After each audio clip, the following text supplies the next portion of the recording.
सुमेंद्र भाई, आप आज ने बहुत अच्छी जानकारी जो एक किसान भाई को होनी चाहिए वो यहाँ पे दी है, और मैं समझता हूँ कि सब जानकारी पूरी हमने पहले भी सुनी है और आज हम अच्छी तरह से समझने की इसको कोशिश करेंगे, प्रयास करेंगे। तो आज का दौर जो है, आज हम लोग देख रहे हैं जो, तो एक बहुत बड़ा रिवोल्यूशन, बहुत बड़ी क्रांति एग्रीकल्चर में होने वाली है। एक क्रांति हुई थी 1950 के बाद में, जिसे संबोधित किया गया था हरित क्रांति के नाम से, और वो क्रांति भी बहुत सही थी। वक्त के जब देखेंगे, मतलब वक्त की मांग थी, समय का डिमांड था कि वो रेवोल्यूशन आना चाहिए था। तब उसमें जैसे भी सोमेन सर ने बहुत सारा डिस्कस किया, तब भी वो रिवोल्यूशन जो आया था तो हमारी पैदावार कम हो गई थी। हम लोग तब पारंपरिक जो खेती होती है, ट्रेडिशनल वे जो था हमारे पास में, उस तरह से की गई, और वहां पे जैसी लोगों की पॉपुलेशन बढ़ना शुरू हुई, लोगों की आबादी बढ़ी, तब जरूरत पड़ी कि अब कृषि का उत्पाद बढ़ाया जाए। और वो कृषि का उत्पाद बढ़ाने के लिए रासायनिक खादों को देना जरूरी था, और वहां से देने का सिलसिला शुरू हुआ। इसी दरमियान मेरा किसान भाई ये समझ नहीं पाया कि रासायनिक खाद को देना कितना, मतलब तकरीबन आज के दौर में देखेंगे तो 1950 के बाद में 2025 तक मेरा किसान भाई आज भी समझ नहीं पाया कि खादों का इस्तेमाल कैसे करना है, कितना करना है, और कौन से न्यूट्रिएंट कब देने हैं। और ये मैंने मेरे पूरे 18 साल के करियर में, जो मैंने एग्रीकल्चर के लिए शुरू किया था, मुझे 18 साल से ज्यादा हो चुके हैं, और यहां मैंने देखा कि किसान को अभी भी वो सारी नॉलेज जो होनी चाहिए वो नहीं है। और फिर मुझे याद आया कि मैं इस एग्रीकल्चर के काम में लगा हुआ था, तब बहुत सारे कई विद्यापीठों पे जाना पड़ता था, यूनिवर्सिटी का स्टडी में भी कर रहा था, क्योंकि मैं भी 2006 में इस चीज को समझ नहीं पाया था। एग्रीकल्चर के लिए बिल्कुल मैं नया था। तब मुझे एक यूनिवर्सिटी पता चली। वो यूनिवर्सिटी थी वर्चुअल यूनिवर्सिटी, जहां पे किसानों को नॉलेज दी जाएगी, उनकी आयु की मर्यादा नहीं होगी, उनकी आय, इनकम, या तो वो कितना कमाते हैं, कितना पैसा है, कितना उनके पास जमीन है, ये कोई क्राइटेरिया नहीं होता था। सिर्फ एक लक्ष्य था कि किसानों को वहां पे एक साक्षरता अभियान के जरिए, एक अवेयरनेस प्रोग्राम के जरिए एक किसान को प्रशिक्षित किया जाए। तब से मेरे दिमाग में एक बात थी कि किसान को प्रशिक्षण किस तरह से, कैसे, कब और कहां देना चाहिए। और यही मेरे एक ड्रीम प्रोजेक्ट की मैंने शुरुआत की 2022 में। और ये शुरू करते समय इसके साथ साथ में हमने एक टेक्नोलॉजी का जन्म हमारे साथ हुआ, और वो आपके साथ हमने साझा की ई-बायोटोरियम के प्लेटफॉर्म। सागर सर से हमारी एक बात हुई, एग्रीकल्चर का डिस्कशन हुआ, सागर सर का विजन मैंने देखा, सागर सर की किसानों के प्रति कुछ करने की जो इच्छा थी वो हमारे समझ में आ गई, और एक बड़ा, मतलब एक ऑर्गेनाइजेशन के साथ हमें जुड़ने का सौभाग्य प्राप्त हुआ। 15 जून 2024 में हम लोग ई-बायोटोरियम के साथ में टेराटेक के टेक्नोलॉजी को लेकर साथ में जुड़ गए, और इस दौर में, इस सफर में हमने 9 महीने कंप्लीट कर लिए। 9 महीने माने मतलब होता है कि हमारा एक रीबर्थ होने जा रहा है, और ये 9 महीने कंप्लीट हो जाएंगे, और आप हो भी चुके हैं। और इसके बाद हम लोग नए ताकत से ये आने वाले सीजन में ई-बायोटोरियम के साथ में किसानों के सेवा में हम हाजिर है, हम बिल्कुल रेडी है। और अभी किस तरह से रेडी है, तो थोड़ा हम लोग समझते हैं आज के दौर में, कि थोड़ा एक समझने की कोशिश करेंगे कि टेक्नोलॉजी का जरूरत क्यों है। ये टेक्नोलॉजी तो क्या है मैं समझाऊंगा, लेकिन इसका रिक्वायरमेंट क्या है। ये टेक्नोलॉजी को हैंडओवर करने के लिए, हस्तांतरित करने के लिए आपकी और मेरी जरूरत किसान भाई को है। आज यहाँ पे आपका स्वागत है। Welcome to Teratech technology. ये वर्ल्ड लीडिंग टेक्नोलॉजी है। ये ई-बायोटोरियम के प्लेटफॉर्म पे आने से पहले हम लोगों ने इसको above the ground, below the ground बोल के हम लोगों ने एक दुबई में एक कंपनी के माध्यम से एक फूड सिक्योरिटी के तहत एक कुछ हमने प्रयास किया था। और उसके बाद जब सागर सर से मिले तो हमें, देखो, आपको एक बात जिक्र करना चाहूंगा कि वो अपॉर्चुनिटी से भी हमने ज्यादा अहमियत दी ई बायोट्रिन के प्लेटफॉर्म को। हमने समझा कि आज पूरे भारतवर्ष में ई बायोट्रिन के माध्यम से लोग जुड़े हुए हैं, सागर सर का कारवा बहुत बड़ा हो चुका है और यहाँ से अगर हम किसानों के लिए प्रयास करेंगे तो बहुत अच्छा काम हो सकता है। इसके लिए भी थोड़ी बात करेंगे, पहले समझते हैं हमको टेराटिक क्या है। तो यहाँ पे हम शुरू करते हैं। अभी सुमिंद्र भाई ने थोड़ा सा डिटेल्स में बताया कि ये न्यूट्रिएंट क्या है, कैसे है। तो हम लोग समझते हैं कि आज हम लोगों को बिल्कुल जानकारी नहीं है, हम लोग किसानों के लिए बिल्कुल नए हैं और किसान भी कुछ समझता नहीं है, लेकिन एक नया इंसान बिल्कुल पहले से खेती के बारे में जानना चाहे तो इस माध्यम से, इस जरिए से बहुत अच्छा समझ सकता है। तो यहाँ पे देखो, स्क्रीन पे आपको दिखाई देगा मेजर 3 न्यूट्रिएंट्स है। मतलब किसानी करने के लिए, पैदावार निकालने के लिए, या तो कोई भी पौधे को या कोई भी वृक्ष को, कोई भी क्रॉप को, कोई भी फसल को 3 मुख्य अन्न द्रव्य की जरूरत होती है। ये होते 3 न्यूट्रिएंट, इसे मेजर न्यूट्रिएंट कहा जाता है। उसमें से पहला है नाइट्रोजन, दूसरा है फास्फोरस, तीसरा है पोटैश।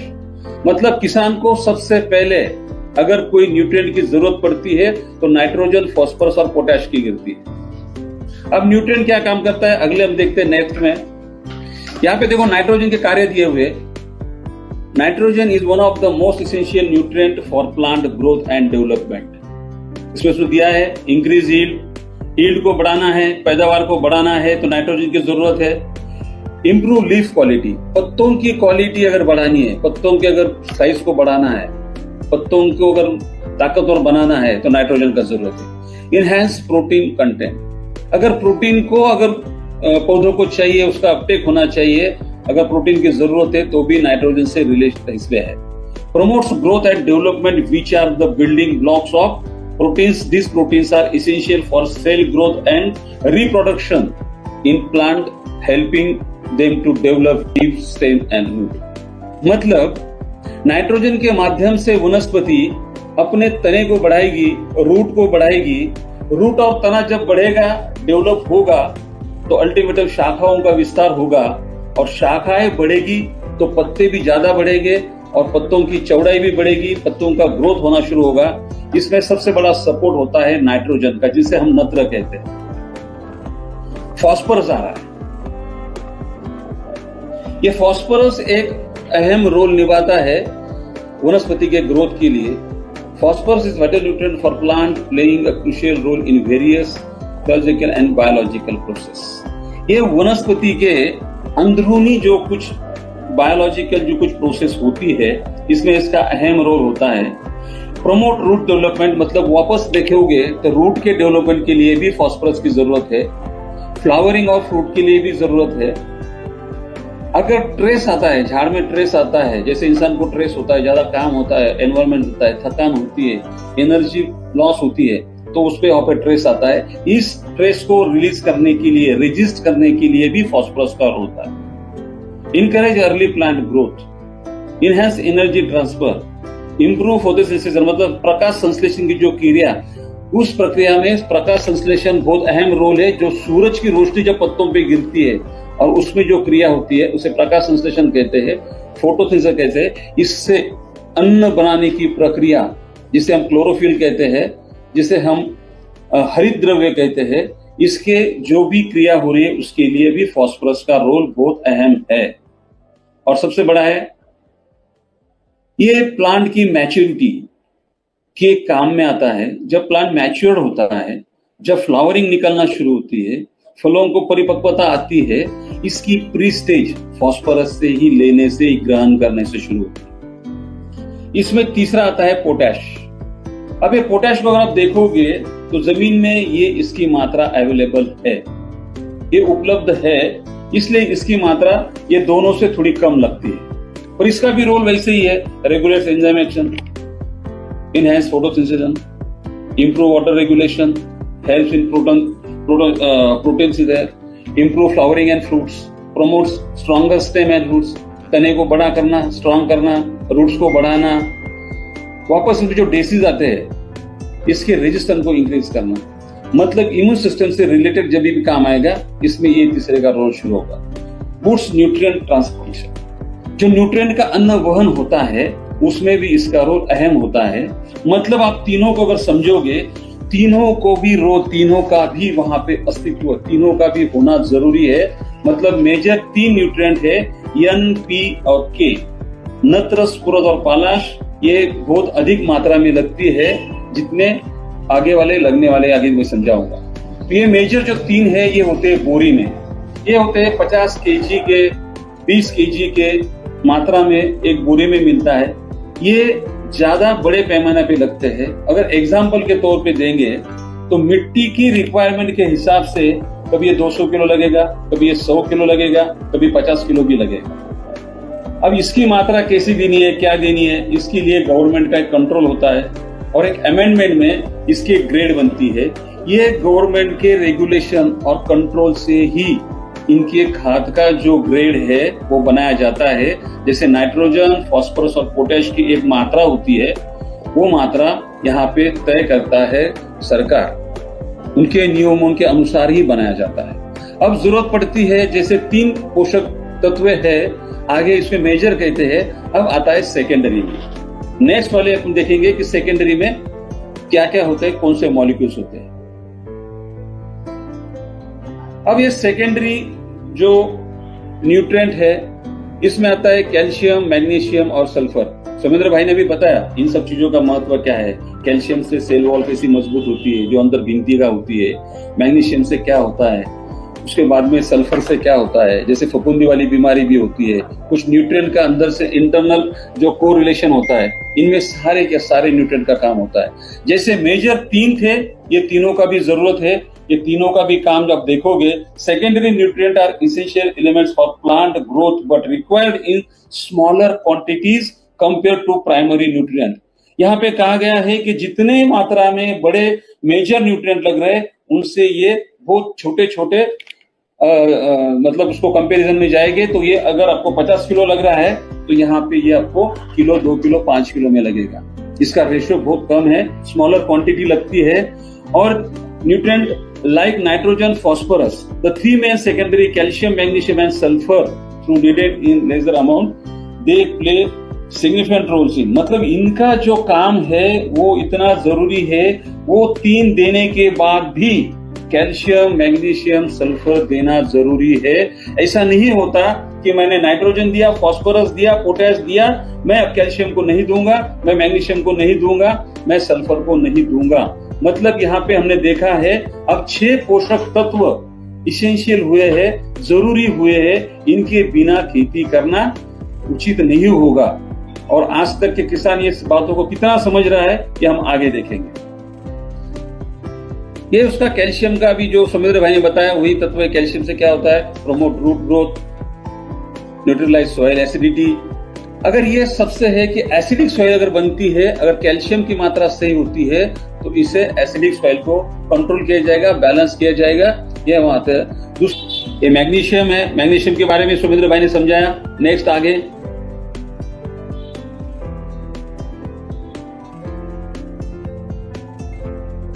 ये सल्फर के बारे में भी बात हुई। सर ने बताया कि जो जमीन में फफूंदी होती है, मतलब फंगस होता है, इसके भी कंट्रोल करता है। इन शॉर्ट ये स्टरलाइज करने का काम करता है। ये भी अच्छे से समझाया। अभी आता है माइक्रो न्यूट्रिएंट्स। अब ये आपने समझा, थोड़ा सा पीछे जाता हूं। मेजर 3 न्यूट्रिएंट्स जाने, दूसरे समझा आपने सेकेंडरी न्यूट्रिएंट, वो 3 थे, ये 3 थे, और अभी ये न्यूट्रिएंट आ गए। ये सब मिला के पूरे 16 तत्व, 16 पोषक तत्व जो है, न्यूट्रिएंट है, जो मॉलिक्यूल्स है, ये किसान भाई को जमीन में देना जरूरी है। इसमें आयरन आ गया, मैंगनीज आ गया, जिंक आ गया, कॉपर आ गया, बोरॉन आ गया, मोलिब्डेनम आ गया, निकेल आ गया, क्लोरीन आ गया। ये पोषक तत्व जो है, ये मैं आपको ये 3 और 3 6 और 8 है, इनके बारे में क्यों समझा रहा हूं, तो इनकी जरूरत मिट्टी में या पौधों को देना आवश्यक है। ये देने से ही फसल की पैदावार बढ़ेगी, प्लांट सशक्त रहेगा, बीमारी को मतलब विरोध करेगा, रेजिस्ट कर पाएगा, इम्यून सिस्टम अच्छे से बढ़ेगी, और प्लांट की ग्रोथ ओवरऑल होने से हमें फसल में कम से कम 40 से 50-60% की बढ़ोतरी इजीली, आराम से, कुछ नहीं करते हुए, इसको सिर्फ टॉप अप करता है, इसकी फुलफिलमेंट करता है, तो भी होती है। ये यहाँ पे मैं प्रयास कर रहा हूं। नेक्स्ट अब मैंने आपको बताया था कि सरकार ठहराती है, गवर्नमेंट का कंट्रोल होता है क्या फर्टिलाइजर के ग्रेड कैसे बने। जो हमने पहले देखा था मुख्य अन्न द्रव्य, यहाँ पे कुछ ग्रेड दी है। जो पहले वाले देख रहे हैं अपन, ये 10 20 10 दिख रहा है, ये 10 26 26 दिख रहा है, 20 20 दिख रहा है, 0 मतलब 0 0 20 20 दिख रहा है। ये वाले भी जो देखा है, दूसरा बीच वाला है 3, यहाँ पे 3 एक हायर लेवल की ग्रेड बताइए। मैं समझाने का प्रयास करूंगा कि रासायनिक खाद का इस्तेमाल जमीन में अवेलेबल जितना आपके स्टॉक है उसके अनुसार मार्केट में ग्रेड अवेलेबल है। एग्जाम्पल के तौर पे, उदाहरण के तौर पे अगर समझाना है, आपको अगर फॉस्फोरस बेस्ड फर्टिलाइजर यूज करना है और आपके जमीन में अगर फॉस्फोरस की मात्रा कितनी है, उतने मात्रा के कंपैरिजन मार्केट में ग्रेड अवेलेबल है एनपीके के, जो मेजर न्यूट्रिएंट आते हैं, जो बोरी में आते हैं, जो 50 किलो में होते हैं। अब यहाँ पे दिया है high phosphorus, high nitrogen, high potash. मतलब अगर फॉस्फोरस की ज्यादा कमी है तो किसी एक ग्रेड को ले लो। जितनी कमी आपके पास में सॉइल एनालिसिस से बताया, आपके पास में एनालिसिस चार्ट होगा, टेस्ट का रिपोर्ट होगा, उसके मुताबिक आपको इन सारी ग्रेड में से खाद को चुनना है, खाद को लेना है।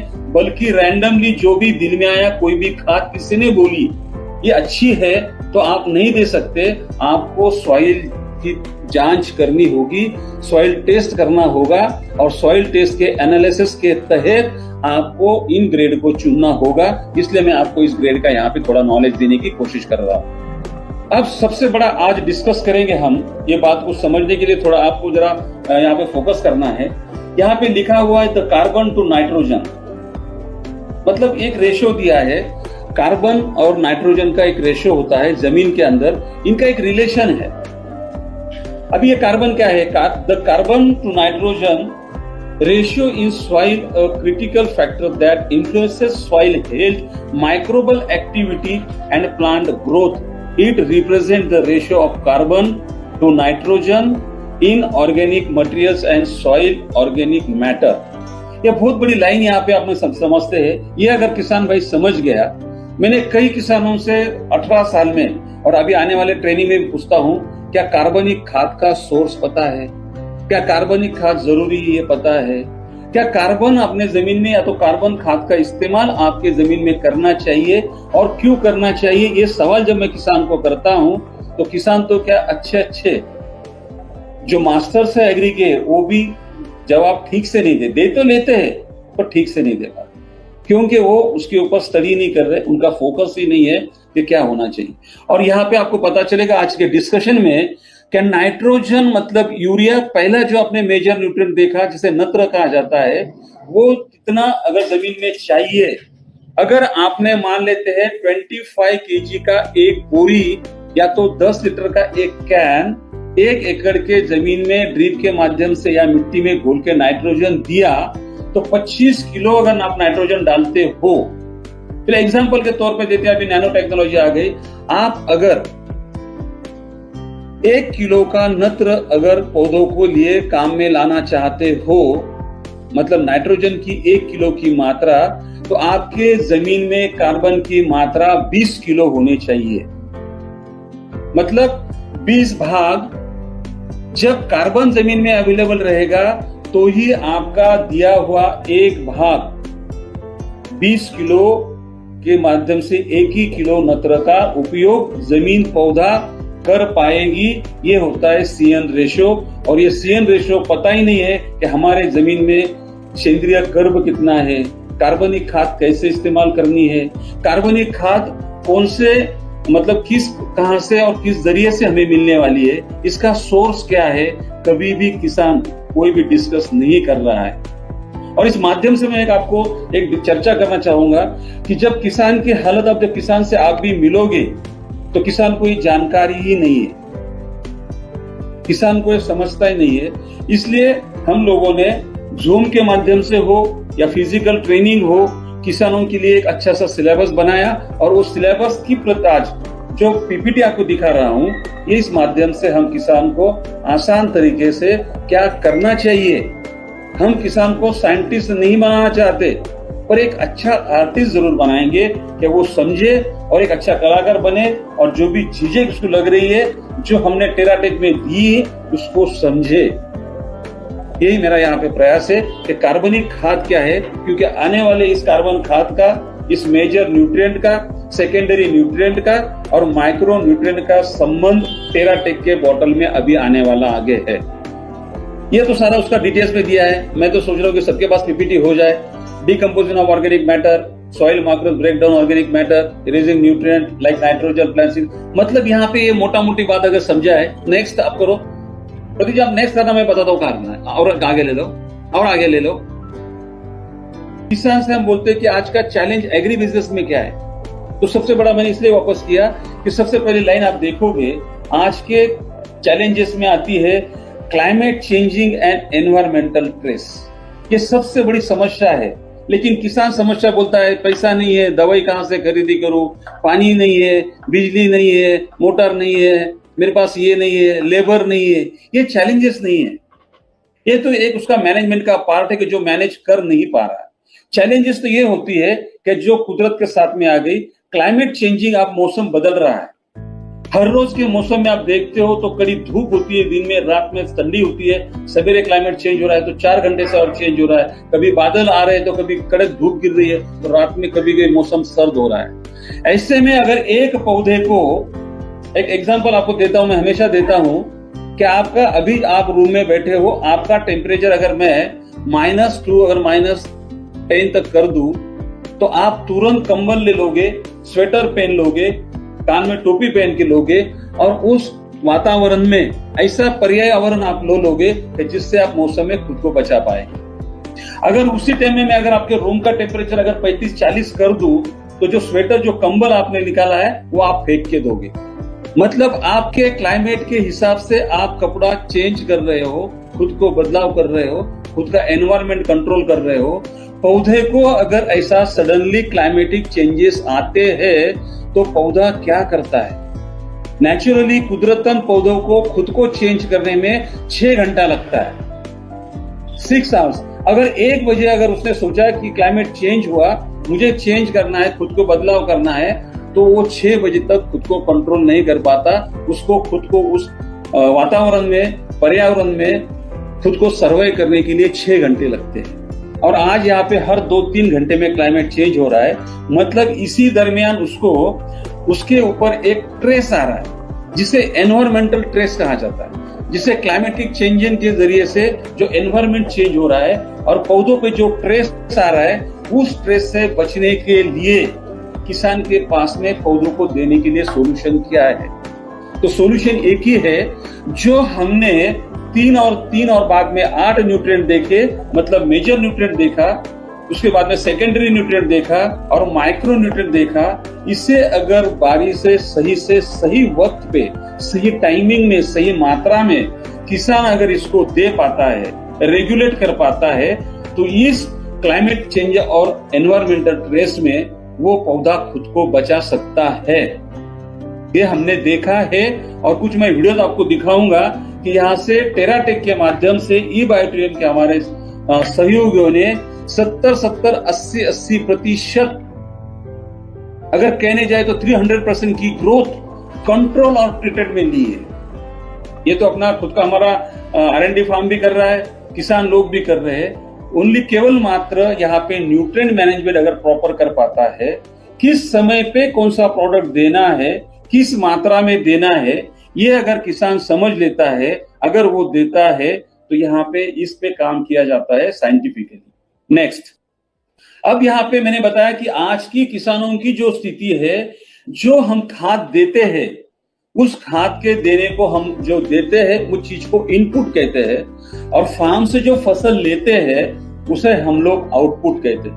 अब इनपुट का आउटपुट का अगर रेशो आप देखोगे, 1960 के दरमियान का जो पहला कुछ 10 साल का कालावधि आप देखोगे, तो यील्ड जो नीले कलर में दिया है, ये यील्ड हायर लेवल पे था और फर्टिलाइजर की मात्रा कम थी। आगे क्या हुआ, फर्टिलाइजर बढ़ता गया, यील्ड वही का वही रहा। आगे यील्ड कम हुआ लेकिन फर्टिलाइजर का खर्चा बढ़ते गया। अब की स्थिति अगर देखोगे, आज की डेट में किसान का न्यूट्रिएंट का खर्चा अगर आप देखोगे, अगर आप रैंडमली कोई किसानों से टेलीफोन भी कर लो, अगर आपके कोई किसान मित्र है तो उनसे एक केस स्टडी आपका खुद का कर लो। आप उससे फोन करके पूछो आपके खेत में छिड़काव कितने लेते हैं, आप कितने खाद को इस्तेमाल करते हैं। वो कहेगा सबसे गांव में ज्यादा तो मैं छिड़काव करता हूं, मैं 8 से 10 ज्यादा स्प्रेइंग करता हूं, 10 मरतबा मैं पौधों पे फवारनी करता हूं। अगर आप उसको पूछेंगे कि फवारनी किस चीज की करता है, मतलब फोलियर एप्लीकेशन या तो छिड़काव किस मॉलिक्यूल के लेता है, तो पता चलेगा वो 10 से 12 जो भी छिड़काव लिए वो देता है कीटनाशकों के और फफूंदी नाशकों के, जिसमें जहरीला सिर्फ केमिकल होता है वनस्पति के पोषक के लिए, जो मैंने अभी बताए एनपीके, सेकेंडरी और माइक्रोन्यूट्रिएंट का इस्तेमाल नग्न होता है, बहुत रियर होता है। सबसे ज्यादा आज का खर्चा अगर जाएंगे हम, अगर आज की डेट में अगर खर्चा खाद का कितना होता है, ये इनपुट्स और आउटपुट्स की देखने के बाद बताएंगे। आज की डेट में केमिकल का एनपीके का खर्च आइडियल फार्मिंग और प्लॉट के लिए कम से कम अगर आप जाते हो तो आपको फर्टिलाइजर देना पड़ता है, यूरिया डीएपी वगैरह को देखेंगे 5,000 से 15,000 का खर्च होता है। छोटा क्रॉप साइकिल है 60 दिन का, कुछ है 3 महीने का, कुछ है 6 महीने का और कुछ क्रॉप है साल भर चलने के। अगर 60 दिन से तो 365 दिन तक की अगर साइकिल देखोगे तो 5,000 से 15,000 सिर्फ केवल मात्र मुख्य 3 अन्नों पे खर्चा होता है। आप अगर माइक्रोन्यूट्रिएंट को देखोगे तो 3,000 से 4,000 5,000 का खर्चा माइक्रोन्यूट्रिएंट पे होता है। अगर आप ऑर्गेनिक मैन्योर जैविक खाद पे, प्राकृतिक खाद पे जाओगे तो 5,000 से 15,000 होता है। मतलब आप जाओगे तो यहाँ पे अगर देखोगे 5 5 10 मतलब 12 से 13,000 रुपए का खर्चा उसका पोषक तत्वों पे होना चाहिए और मैक्सिमम खर्चा उसका 50,000 रुपए ओवरऑल होना चाहिए। यहाँ पे किसानों का खर्च केवल मात्र रोकथाम, जो रोग आ रहे हैं उसको रोकथाम करने के लिए, उसे कंट्रोल करने के लिए, पेस्ट मैनेजमेंट के लिए खर्चा कर रहा है, पोषकों के ऊपर खर्च नहीं हो रहा है। ये गौर करने के लिए बात है। जब हम किसानों से मिलेंगे तो किसान को इस पे हम मजबूर करेंगे कि इस पे सोचो, काम करो और आप खर्चा कहाँ करना। तो ये इनपुट्स और आउटपुट का रेशियो देखते हैं तो आज की डेट में रासायनिक खाद बढ़ते जा रही है, लेकिन रासायनिक खाद हो या प्राकृतिक खाद हो या ऑर्गेनिक खाद हो, उस पे सिर्फ कीटों का मारने का खर्च ज्यादा है, पोषक का खर्च कम है। और हम यहाँ देखेंगे टेराटेक के माध्यम से आगे क्या होने वाला है। नेक्स्ट, अभी आज की जो फैक्ट है, आज की जो जमीन है, आज की जो मृदा और मिट्टी है, उसमें क्या है, तो सॉइल डेड हुई है। ये जमीन का जो आयु है इसकी जो है खत्म हो चुकी है, इसका तो लाइफ ही खत्म हुआ है, बंजर हो चुकी है, बंजर होने को जा रही है। दूसरी तरफ देखिए तो जो हाथ में मिट्टी ली हुई है इतनी भुरभुरी चाहिए, लेकिन यहाँ गिने चुने किसानों की मिट्टी इस तरह से, वो आगे कैसी हुई हम लोग थोड़ा सा एक वीडियो में देखते हैं। अभी आप देखोगे तो ये मिट्टी है, ऐसा लग रहा है कि ये सीमेंट कंक्रीट की रोड है। यहाँ पे बंदा चल रहा है, देखो उसका जूता किस तरह से दिख रहा है, चलते चलते लग रहा है कि जैसे कोई सड़क पे चल रहा है। आप देखोगे मिट्टी है, बिल्कुल बंजर हो चुकी है। नेक्स्ट,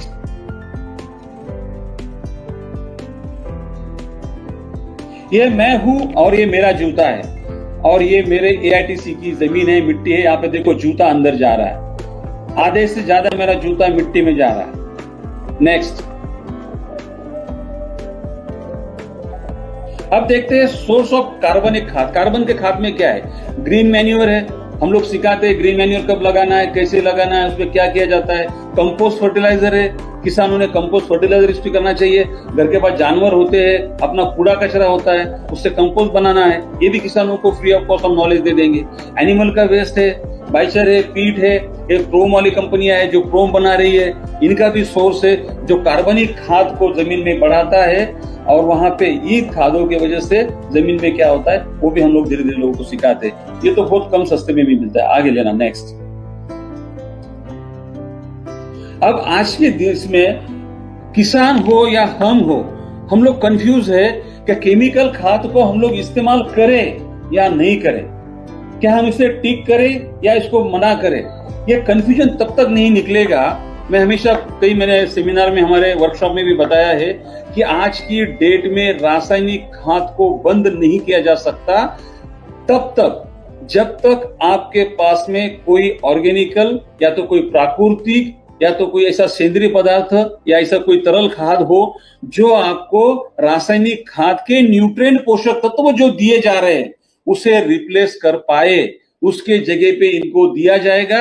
जब उनके जगहों पे ये जाएंगे तो रासायनिक खाद अपने आप कंट्रोल हो जाएगी, हम लोग कंट्रोल कर पाएंगे। तब तक हम लोग डिसीजन नहीं ले पाएंगे जब तक कि हमारे पास कोई सब्स्टिट्यूट देने के लिए नहीं है।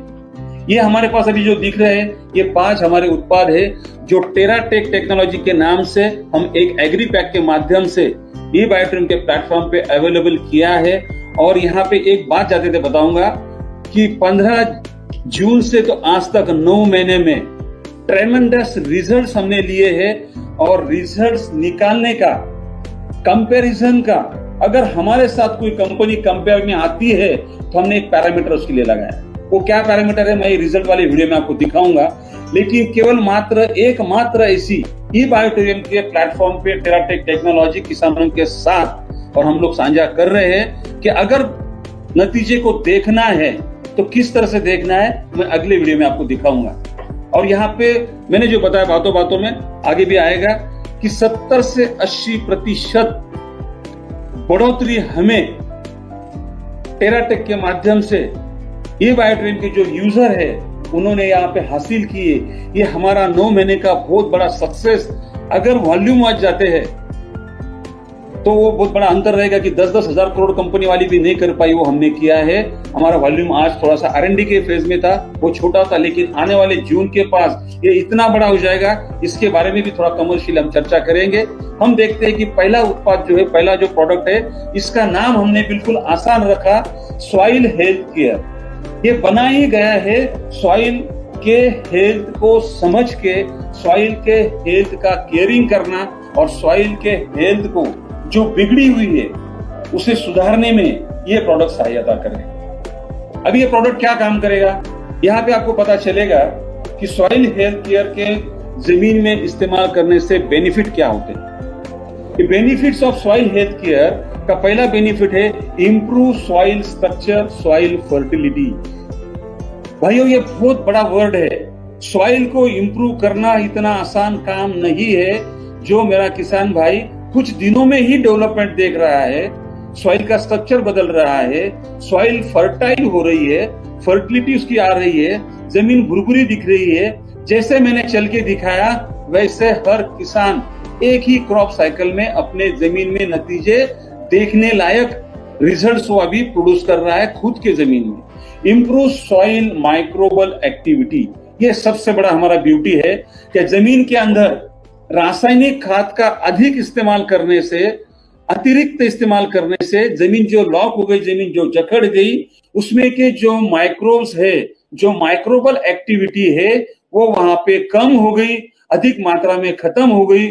उसको वापस पुनर्जीवन देना या तो उसको पूर्ववत करना और माइक्रोबल एक्टिविटी को बढ़ाना, मतलब जैविक सृष्टि को आबादित करने का काम यहाँ पे सॉइल हेल्थ केयर का जो तरल खाद है उसमें कुछ ऐसे तत्व है जो माइक्रोब्स को बढ़ाते हैं यहाँ पे।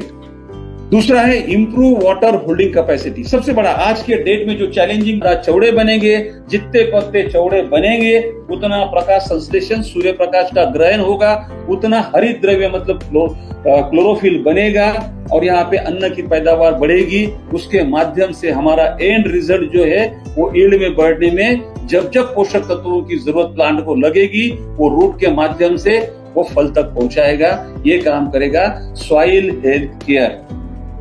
यह है प्लांट हेल्थ केयर। नाम से ही पता चलता है प्लांट का हेल्थ, प्लांट का स्वास्थ्य, और नीचे आता है केयर, इसका केयरिंग करना। हम प्लांट के लिए सोचा कि अभी बाल्यावस्था से जब प्लांट यंगर होता है, जब बच्चा बड़ा होने लगता है, तब उनके पोषक तत्वों की, न्यूट्रिएंट की जरूरत भी अलग होती है, ज्यादा होती है। इसको हमने समझ के plant health care, soil health care के बाद जब शाखाओं का विस्तार होने लगता है तब प्लांट हेल्थ केयर को छिड़काव के माध्यम से दे सकते, या बड़े पेड़ है तो सीधे जमीन में भी दे सकते हैं। अब इसमें क्या होता है, अब इसमें जो दिया है इसके फायदे क्या है थोड़ा हम देखते हैं। अब इसमें फायदे कौन से हैं? तो पहले फायदे के पहले देखते हैं कि आप एक सवाल करते हो क्या ये प्लांट हेल्थ केयर में क्या है। तो प्लांट हेल्थ केयर में जो हमने देखा था उन पोषक तत्वों को दिया है जो हमने अभी आपको देखा। क्या देखा इसमें? हमने देखा आयरन, हमने देखा कैल्शियम, हमने देखा मैग्नीशियम। तो यहाँ पे हमने zinc, ferrous, molybdenum, zinc, copper और एमिनो जैसे जो तत्व होते हैं, इन सारे तत्वों को छिड़काव के माध्यम से प्लांट को हमने देने का प्रयास यहाँ पे किया। अगर आप छिड़काव के साथ जमीन में भी देना चाहते हैं तो रूट के माध्यम से सीधा प्लांट को जा सकता है। अन्नवहन की प्रक्रिया में भी इसका रूट के थ्रू हर कोने कोने में वनस्पति इसको ले जाएगी। इसको जमीन में भी दे सकते और छिड़काव को भी दे सकते। मैं और समझाता हूँ। यहाँ पे इसमें जिंक है, फेरस है, मोलिब्डेनम है, मैंगनीज है, कॉपर है और एमिनोज है, ऐसे पोषक तत्व है। ये भी बोतल के पीछे लेबल पे दिया हुआ है।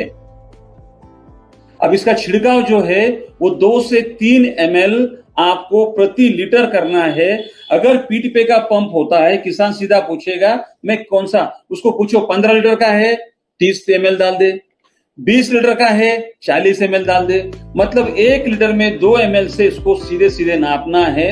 अगर टंकी में एक वक्त में कला के रखता है, मिक्स करता है, तो 200 लीटर में सीधे सीधे 500 ml का अपना एक जो बोतल है जो दिख रहा है, इस बोतल को 200 लीटर में डाल दो, सीधे पंप भरो और पूरी जो अपनी फसल है उस पर छिड़काव कर लो। कोई ज्यादा इसका दिक्कत और कोई ज्यादा सोचने वाला कोई रॉकेट साइंस इसमें नहीं है। नेक्स्ट, इसके बेनिफिट्स आगे आपको दिखेंगे। तो नेक्स्ट करना, इसका एप्लीकेशंस क्या है? ऐसे ही है।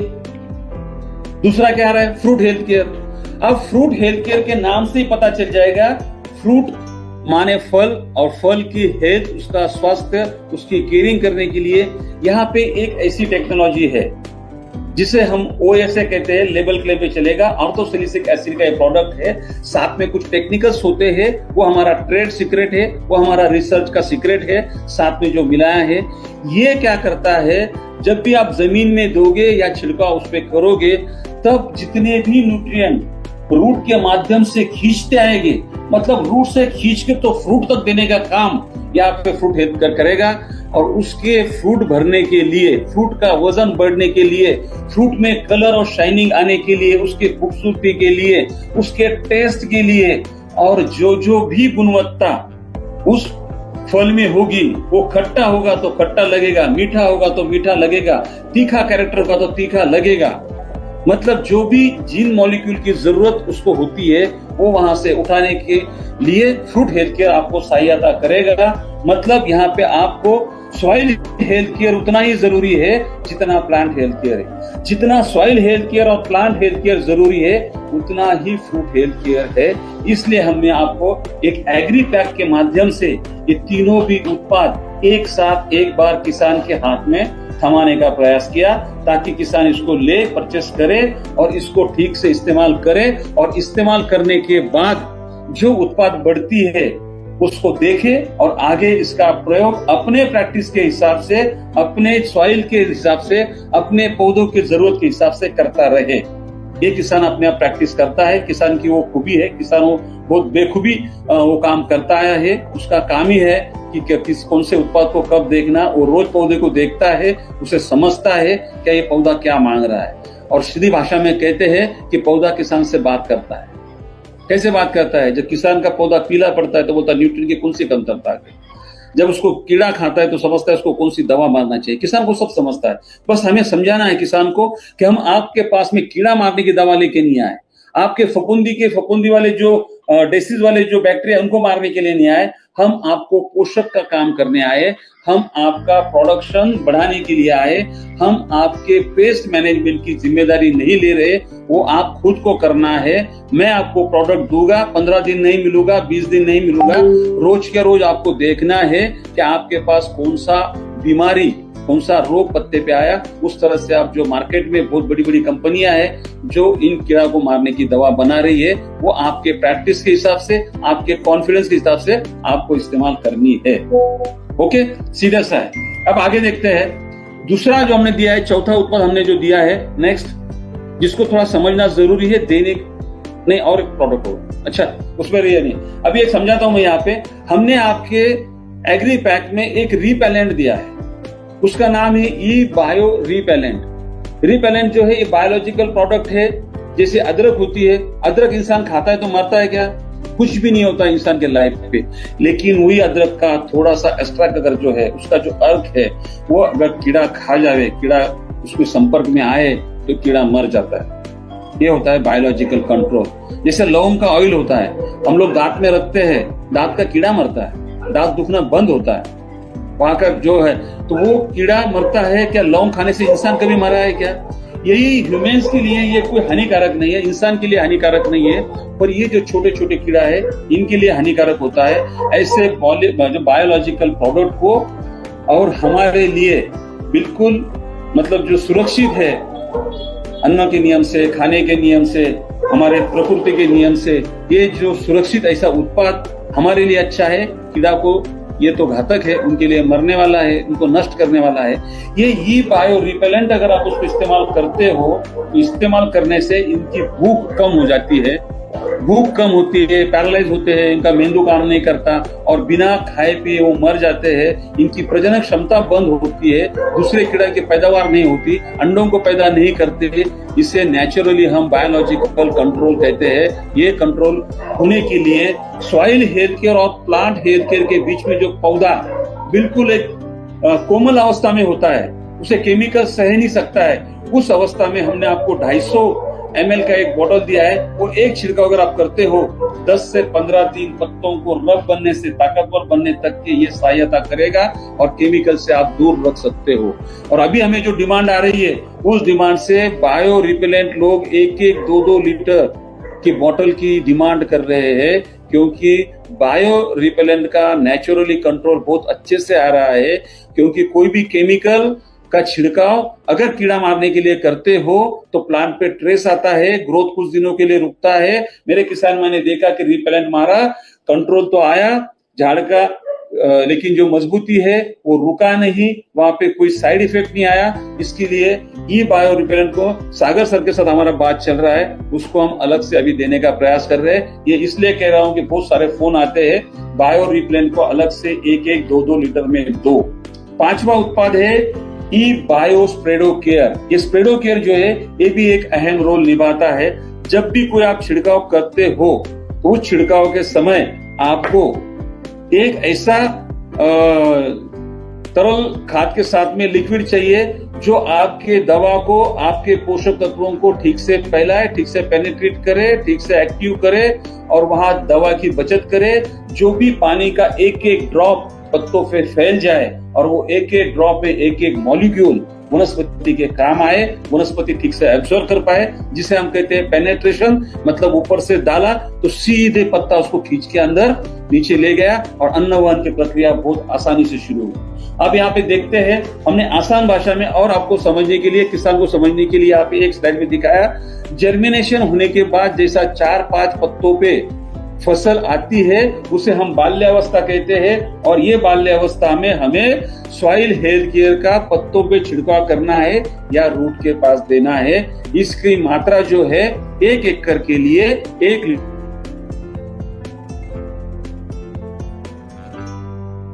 लगने से पहले की और बाल्यावस्था के बीच में की यंगर अवस्था होती है, वो जवान होता है, बड़ा होता है, विकसित होता है, शाखाओं का विस्तार होता है, तब हमें सॉइल हेल्थ केयर और प्लांट हेल्थ केयर उसको देना है। एक प्रोडक्ट अगर हमारे पास ज्यादा रिक्वायरमेंट है दोनों को इकट्ठा दे सकते, अगर एक स्टेज चली गई तो सॉइल को भी दे सकते और प्लांट को भी दे सकते। और तीसरी अवस्था थी हमारी, जब ये पूरा के पूरा विकसित होता है, इसकी गर्भावस्था में से बाहर निकलता है और पूरे पौधों पे, पूरे झाड़ पे, पूरे प्लांट पे फूल ही फूल लगते हैं और उन फूलों का रूपांतर उनका फलों में होने लगता है। जब फल की गठिया बनने लगती है तब आपको यहाँ पे फ्रूट हेल्थ केयर डालना है। जहाँ पे आपको पौधों पे फ्रूट लग रहे हैं उस टाइम में फ्रूट हेल्थ केयर के फोलियर एप्लीकेशन करो, या तो जमीन में जड़ के पास, रूट के पास छोड़ो, या दोनों भी कर सकते हो। इससे आपको यहाँ पे 50-60% तो कम से कम और अधिकतम 70-80% का रिजल्ट फार्मर ले चुका है। और साथ साथ में खुशी की बात यह है कि रासायनिक खाद का कंट्रोल बहुत अच्छे से किसान ने किया, लेकिन मैं ये सलाह यहाँ पे नहीं दूंगा क्योंकि आपको पता ही नहीं है यूरिया कितनी देनी है, आपको पता ही नहीं है कौन सी ग्रेड देनी है, क्योंकि आप तो रैंडम प्रैक्टिस कर रहे हो, अंदाजन खेती कर रहे हो।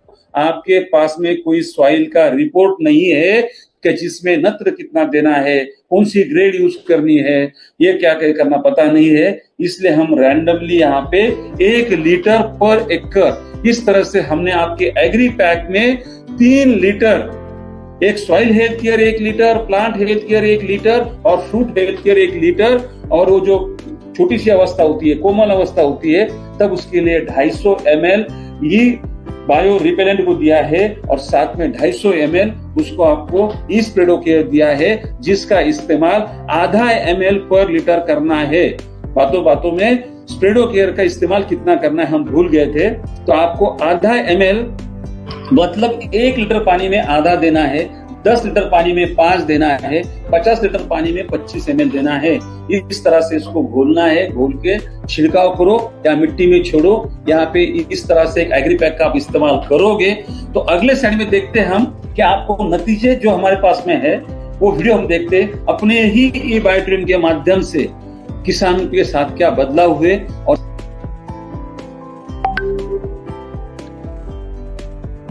नमस्कार। आज हम लोग सवेरे से ये टेराटेक टेक्नोलॉजी के ट्रेनिंग सेंटर में यहाँ पे थे, जिसका नाम है advance agriculture information training centre. मतलब ये आईटी का यहाँ पे जो प्रोग्राम होने जा रहा है, ये ई बायोटोरियम के माध्यम से आज टेराटेक टेक्नोलॉजी भारत के हर कोने कोने में जा रही है। ऐसा कोई प्रांत, ऐसा कोई राज्य नहीं है जहाँ पे आज के दौर में, आज के तारीख में टेराटेक के रिजल्ट नहीं आए हो। तो ये सारी टेक्नोलॉजी के रिजल्ट क्या आ रहे हैं, कैसे आ रहे हैं, ये सब जानने के लिए और समझने के लिए यहाँ पे तो पहले मैं दीपक भाई जो है ये हमारे झांसी से आए हैं, 3 दिन से हमारे साथ में यहाँ पे है और ये खेती को, टेक्नोलॉजी को, मिट्टी को, पौधों को, इन सबको समझने की कोशिश या प्रयास यहाँ पे कर रहे हैं। और ये कितना समझे हम लोग अंत में पूछेंगे इनसे। और दूसरा यहाँ पे जो हमारे कुछ किसान भाई है और कुछ बिजनेस को प्रमोट करने का जो काम कर रहे हैं किसान भाइयों के साथ में, ये सबसे बड़ा अहम रोल उनका यहाँ पे होता है कि किसानों के लिए ये टेक्नोलॉजी लेके उनके दरवाजे पे जब जाते हैं हम लोग, तो ये क्यों जाते हैं। हमारे किसान भाई के पास में जब ई बायोटोरियम का एसोसिएट जाता है, वो क्यों जाता है, वो क्या चाहता है, उसके जीवन में क्या बदलाव करना चाहता है, ये यहाँ पे समझने और समझाने के लिए हम लोग आज इकट्ठा हुए हैं। तो यहाँ पे मैं वेलकम करता हूँ यहाँ पे जो 40 से 45 लोग, मतलब ज्यादा है, कितना 49 लोग यहाँ पे कामरे साम के माध्यम से आए हैं। फिरोज पठान सर यहाँ पे है, उसके बाद में नए सर यहाँ पे है, जैसे राजेंद्र कुंको जी यहाँ पे आए थे कि जिन्होंने मुझे मोरल सपोर्ट किया था और मैं आज तक जितना पहुंचा हूँ उनके साथ में, उनके माध्यम से, उनके मोरल सपोर्ट के हिसाब से कि तू जा और तेरा काम यहाँ पे असाधारण काम करने का नहीं है। वो राजू सिंह ने समझाया था कि आपको बोतल नहीं बेचनी है, और मैं तब से बोतल बेचने का नाम लेने का बंद किया है कि आप बोतल नहीं बेच रहे हो, आप यहाँ पे एक टेक्नोलॉजी को हैंड ओवर करने का काम कर रहे हो और उस टेक्नोलॉजी को समझते यहाँ पे क्या है। तो ये आज हम हल्दी के क्रॉप में मतलब टर्मरिक, तो ये वाली जो लाइन है इसे हम कहते हैं कंट्रोल लाइन है हमारी, जिसके ऊपर यहाँ पे टेराटेक टेक्नोलॉजी का कोई भी प्रोडक्ट का, और यहाँ पे आप देख रहे हो इस तरफ से, मतलब मेरा ये बायां हाथ है, ये सीधा हाथ है, मैंने सीधे हाथ को जो इस्तेमाल किया है ये टेराटेक टेक्नोलॉजी का इस्तेमाल यहाँ पे किया है। और उन 2 पौधों को कंट्रोल और ट्रीटेड को मैंने निकाला है, जिसका इस्तेमाल किया ये मेरे इस तरफ है और जहाँ पे इस्तेमाल नहीं किया ये यहाँ पे। अगर आपको कोई टेक्नोलॉजी अगर जमीन से लेके तो पत्तों में अगर कुछ काम करती है तो हम काउंट करते हैं, यहाँ पे पत्ते नापते हैं, ये छोटा है मतलब निकल गया 1 2 3 4 और 5वां निकल रहा है, 5वां बढ़ रहा है, 5वां पूरी तरह से फूल नहीं गया। अब यहाँ पे पत्तों को अगर काउंट करेंगे, पत्ते तो दूर की बात है, यहाँ पे शूट्स निकलना शुरू हो। आप देखोगे मैं अलग करता हूँ, ये एक मैंने किसी के हाथ में दिया था, एक रिस्पॉन्सिबिलिटी कहाँ है, छोटा, ये दूसरा और ये तीसरा। जब हम बात करते हैं फुटान की, हम बात करते हैं स्प्राउटिंग की, तो यहाँ पे नतीजे निकलते हैं। चौथा भी है और एक कहाँ वो तो आ रहा हूँ मैं, ये अपना है यहाँ पे एक अलग से निकला है, मतलब यहाँ पे 1, 2, 3, ये चौथा और ये 5वां। इनके पत्ते तो इसके बराबर से है। मतलब टेक्नोलॉजी तो छोटा जो निकलता है बाद में वहां ही खत्म हो जाती है। अब ये तो बोनस है, ये 1, 2, 3, 4, 5 और ये छठा निकल रहा है। जो सबसे छोटा है उसके 6 पत्ते हैं, जो सबसे बड़ा है उसके 5 पत्ते हैं। ये है अंतर टेक्नोलॉजी का और टेराटेक का। यहाँ पे देखते हैं 1, 2, 3, 4, 5, 6, ये 7 हुआ, ये 8 हुआ, ये 9 हुआ, ये 10 हुआ, ये 11, ये 12, 13। हाँ, तो अभी चलो मैं वीडियो को रोकते हैं यहाँ पे। कुछ मैं दिखाता हूँ, हो सकता है कि थोड़ा वीडियो हेवी भी है, इसका कुछ प्रॉब्लम है।